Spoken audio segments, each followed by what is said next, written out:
All right, everyone. Well, we are back, and we are very luckily joined this morning, fresh off an astonishing KO win, Chris Duncan. So, firstly, Chris, thank you very much for joining us today.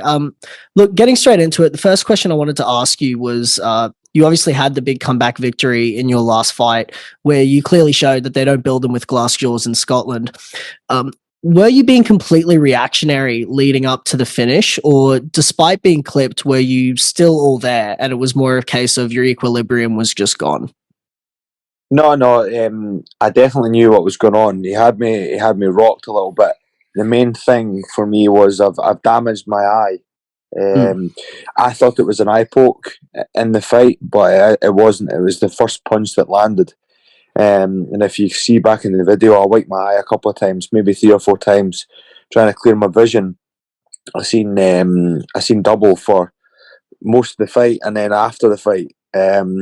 So when he hit me with a couple of shots, and then he hit me with a knee right to the solar plexus, I said to myself, I need to get a hold of this guy because I'm a little bit winded.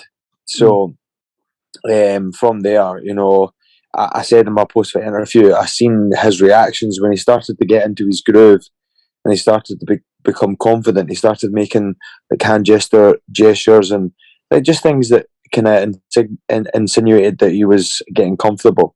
So instead of trying to move on the back foot and jab and trying to recover, which I was trying to do because my vision was so poor, I thought to myself, I'm just going to sit into this 1-2 because previously it wasn't working for me trying to hit and move because he was swarming me. So I sat down on my right hand. I touched him first with the left.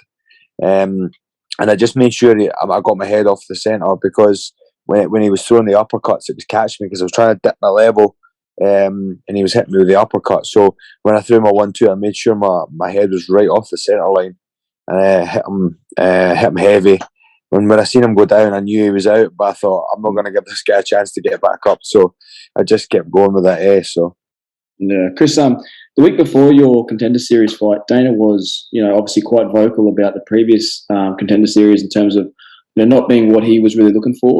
Did that sort of give you any extra motivation to really display your skill set, or as a fighter going into that fight, or had that not really crossed your mind much?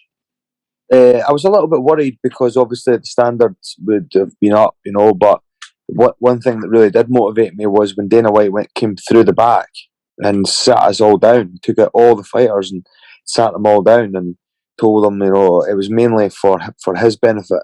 He wanted to say, listen, you're on the biggest combat sports promotion in the world. Like, this is like a giant job interview. Don't come in here and just try and win. Like, don't. That's what I said as well to my coach. Like, everybody was trying so hard not to lose last week. So, like, it's important you go out and do your best. Like, do what you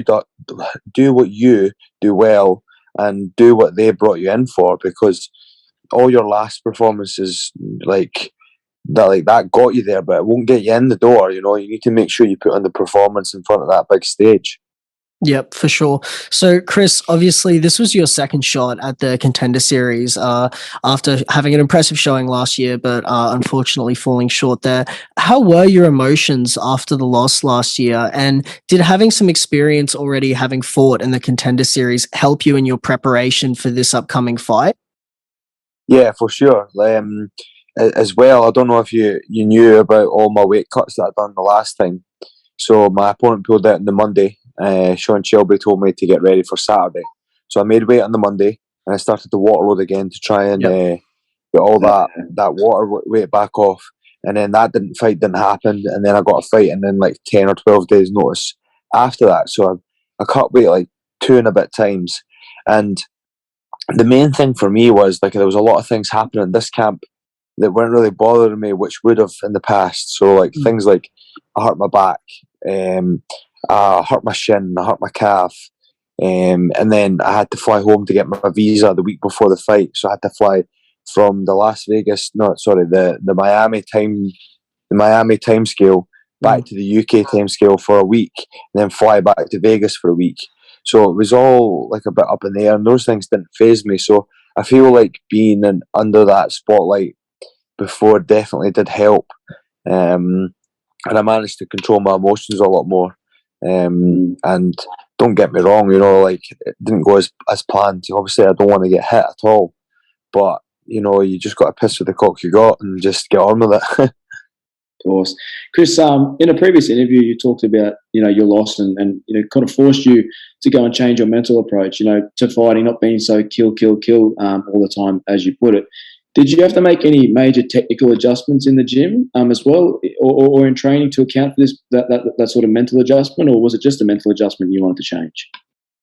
It was just a mental adjustment I feel I needed to change because, people don't talk about the mental side of MMA because it's quite a physical sport. So I think it's just the lack of experience. I've only been professional for 4 years, so I think like the guys that have maybe fought a little bit more than me and had like a little bit of a shitter record learn a little bit quicker, but then they get on. So like, for instance, if you think about it, like if I had that loss maybe 5 fights ago, I would only be 3-0, and then maybe I had another loss and that would be me, whatever, 2 losses, 3 wins. Then I think I would have learned a little bit earlier on. It's just the fact that I've been going in there and like smashing people out in the first 2 rounds and not getting the chance to like get my groove and understand how my mindset should work. I think I've only been, now I've been the distance in my pro career once, and the only reason why I went the distance once was because at the show I was at in London, no discredit to these guys because those guys did a lot for me and they got me on the show, but it was totally not their fault. It was the timekeeper's fault. I was getting 3 minutes each round. So, but it was a stopwatch that was broken. It wasn't actually a stopwatch's fault. It was like the guy had it. He hadn't had 2 stopwatches. So I was getting 3 minutes per round. So the first round I got 3 minutes 10 seconds. The second round I got 2 minutes 40, and then the other round I got 2 minutes 50. So I'm shy of like 6 minutes. So it's like a full round. So I would have got that guy away. I fractured my shin bone on his fucking forehead. So like he was going to go out. So I only got 9 minutes of work there. So I still count myself as having 100% finishing rate because obviously that was a bit of a fuck up. But as I say, it wasn't the promotion's fault. That it was totally out of their hands. Obviously, it's going to fall under their banner, but you just got to take that hit, Yeah, exactly. So, Chris, you were able to get some work in with American Top Team. What has it been like to work with a room filled with some of the best coaches and elite mixed martial artists in the world? Oh man, I can only imagine to tell you. It's just like, do you know what happened? The main thing for me was like I'd been to American Top Team before, but this time around, obviously, I'd made friends and stuff like that, and I knew quite a lot of people. So when I went there, when I walked in the door, the staff and my teammates and all that sort of stuff, they treated me like I was a world champion, not just another guy walking into the door. That was the main thing for me. And all the coaches and all the fighters, they all have the similar mindset, because in the UK it's difficult because people have other jobs, but that's their full-time job. So big thing for me is like my coach Anderson over in American Top Team. He had a full book of notes just to work on in our sparring sessions and in our technical sessions on the pad. So, like, that's the sort of coaches I want to be surrounding myself around, because they're always putting in the extra miles, and I always put the extra miles in outside of the gym, inside of the gym. So, if I can get my coaches to do the same thing, that's going to be another feather in my hat, if you like. Yeah, of course. Chris, you posted something a few weeks ago talking about how effort beats talent, and I've always been a big proponent for that. I think hard work beats talent. When talent doesn't work, I think the saying goes. But is continuing to put in continuing to put in that road work and mat time really important to you, despite the talent that you obviously have? You've got some great talent, man. But I'm sure that the hard work comes first. Yeah, I don't feel I've got talent as much. The thing I feel like I do have, and I feel that every fighter has, everybody has a similar mindset. You know how like people will say, "Oh, who's your next fight?" and then they'll go and have a look at it, and then they'll come back to you and they go, "Ah, he's tough. He's tough." Everybody in that UFC roster is tough, Like, if you're not tough, you're going to get shown out there. So what you need to do is go back and then put the extra miles in, put the extra work in, and work hard when it counts. The biggest thing for me as well when I was in American top team was, when I'm here in Scotland, I can have a rest here and there and train 3 times a day. Whereas you can't keep that up over there. You need to rest, because you'll do 5 hard rounds with the best team in the world, or the ranked 10th lightweight in the UFC. So it's not easy to hide, and it's not easy to get a round off unless you just sit out, which nobody does. So you're like the odd one out if you do so. So that was a big thing, and they were really big on recovery over there. They were, after every session, I remember Steve Mocko, he was saying, he was like, so we did a 2-hour practice today. We did about an hour's drilling, and then we went live for an hour. He's like, I'd like each and everybody to spend half an hour on recovery, get in the cold plunge, the hot sauna, stretch, get some massage. So they're not just coaches. They're not just the technical coaches. They're almost mentors in that sense. Yeah, for sure. Chris, from your perspective, what can be done to grow the local scene and the general popularity of MMA in Scotland and in the UK? Because obviously the main sports over there are, football, cricket, rugby. Yeah, for sure. I feel we're on a little bit of a turning point now, because previously Scotland are like, you either join my gym or you don't get to train here. I've always been a big advocate of going elsewhere and learning not only people skills, but learning skills on the mat, and understanding that you can go away and do these things on your own. So I just hope, after this week of amazing Scottish athletes, Stevie Ray just beat ex 2-time world champion from the UFC, and Anthony Pettis. So we're coming up in the world. We're just a bit slow, but I'm just hoping that we can all work together at some point, and not put that stamp on the name, like, oh, you need to be in my gym to do well. Like, Scotland's tiny. Like, I'm sure Scotland was as big as the gym and the ATT. Like, it's not big. We're saying that I can go from one end of Scotland to the other within 4 hours. So and there's only like two airports, that main airports. It's like, it's such a small country. We need to all work together. And it's like my old manager said to me previously when we first met, because I asked for one of the kind of top lightweights in my area, and the guy turned down the fight, and he's like, it's pointless fighting guys locally, because you don't want to be the best guy in your street. You want to be the best guy in the world. It's like, don't like throw yourself short. Get big and forget about everybody around about you, and just focus on yourself. So I think hopefully this is a turning point for Scottish MMA, and we can all tie in together. 100%. Chris, look, man, last one from us. We don't keep you too long, because you've probably got a busy day ahead. So last one from us.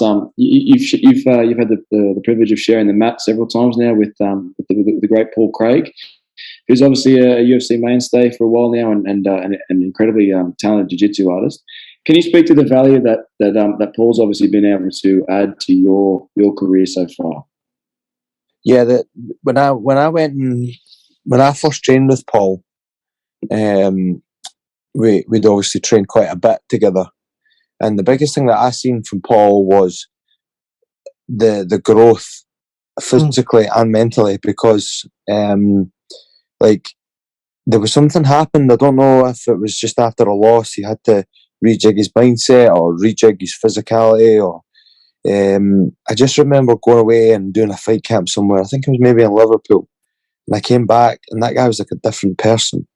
Like, it was weird. I just couldn't even, same guys, same attitude, but he was just different on the mat. And don't know, it's like he's obviously lost there recently, but mate, if that happens again, what happened a couple of years ago, I'll be astounded. Like, that guy could definitely be world champion.